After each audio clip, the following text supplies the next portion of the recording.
I think this might be a long video, so this may be part 1 and I'll release part 2 and so on after that. What I'm going to be discussing is something that I never thought to do a video of yet, and I don't know why.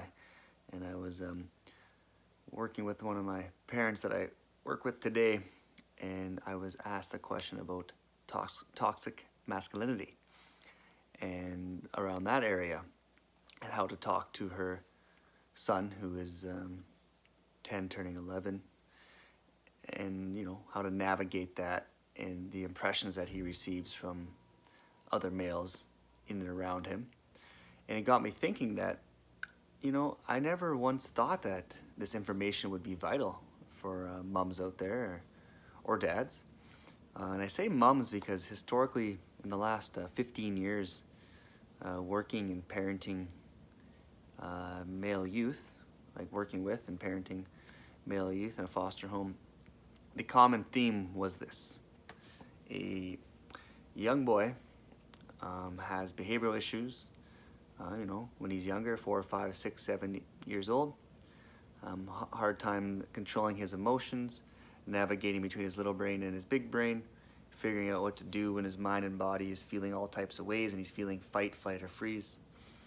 And often as he gets older, 10 or 11, he's hitting mom or getting in fights at school, breaking things, being loud, intimidating, and then that turns into 12, 13, 14, 15.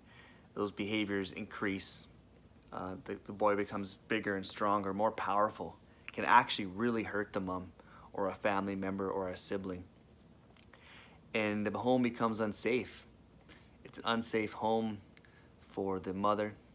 If there's a father there, it's a turmoil between the father and the son. Siblings are getting hurt, and it becomes scary. So the authorities are called, the police or CFS, or maybe at school the boy's getting into lots of fights at school, or he ends up with some peers and getting in fights on the streets, or navigates towards gangs, or all types of negative behaviors like that. And the young boy all of a sudden is in the system. Perhaps he leaves the home or whatever else. And that's worst case scenario. Best case scenario is the son stays in the home, but he's still having these behaviors, being masculine and fighting to solve his problems, not talking about his emotions, not feeling his emotions. And that just leads all types of problems in the home, where the kid seems to be out of control, seems to be going wild, and it creates an environment of fear. So what do you do as a parent? Like, what do you do if your child has aggression, is violent? It's scary. So I'm going to stop this as part 1, and I'll pick up with part 2.